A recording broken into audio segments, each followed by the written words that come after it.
नमस्कार, good morning. मी ऋतुषा कदम. या bulletin मध्ये तुम्हा सगळ्यांचं स्वागत आहे. सर्व ताज्या घडामोडी सविस्तर पाहिजेत आणि सुरुवातीलाच राजकीय वर्तुळातून अत्यंत महत्त्वाची बातमी.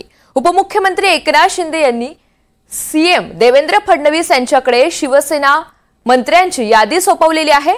शिंदेंच्या मंत्र्यांची यादी उशिरा दिली गेल्यामुळे आता नागपूरला शपथविधी घेण्याची वेळ आली आहे. शिंदेंना नगरविकास यासह उद्योग खात्याचा आग्रह तसंच काही अन्य खाती हवी आहेत, पण भाजप यंदा उद्योग खातं घेण्यासाठी जोरदार प्रयत्न करत आहे. अद्याप रात्री शिंदे आणि फडणवीस यांच्या उपस्थितीमध्ये एक बैठक झाली आणि यावर सविस्तर चर्चा झाल्याचं कळतंय. एकनाथ शिंदे यांनी शिवसेना कोट्यातील मंत्र्यांची नावं दिल्यानंतर ही यादी आता अंतिम होणार आहे. या सगळ्या संदर्भात सागर कुलकर्णी आपल्याला अधिकची माहिती देणार आहेत. सागर, दोन्ही नेत्यांमध्ये नेमकी काय चर्चा झाली आहे आणि काय अंतिम फैसला झालाय? एकनाथ शिंदे यांच्या शिवसेनेच्या कोट्यातील मंत्र्यांची यादी अखेर मुख्यमंत्री देवेंद्र फडणवीस यांना काल रात्री उशिरा देण्यात आलेली आहे.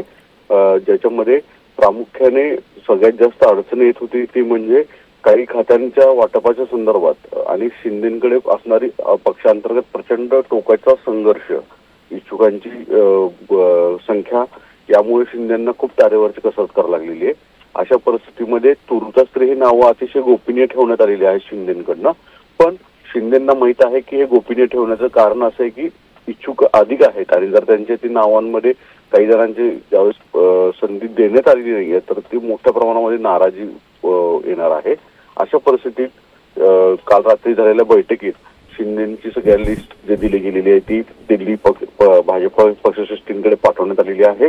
महायुतीच्या तिन्ही मित्र पक्षांची यादी आता दिल्लीकडनं आज सकाळपर्यंत ती पूर्ण आणि त्यानंतरनं ज्यांची वर्णी मंत्रिमंडळामध्ये लागेल त्या सर्वांना अधिकृतरित्या दूरध्वनीवरनं संपर्क केला जाईल असं सांगण्यात येत आहे. एक मुळात शिंदे हे गेले काही दिवस यादी लवकर देत नसल्यामुळेच आज जो नियोजित राजभवन मुंबई येथे शपथविधी करायचा होता त्याला देखील उशीर झालेला आहे.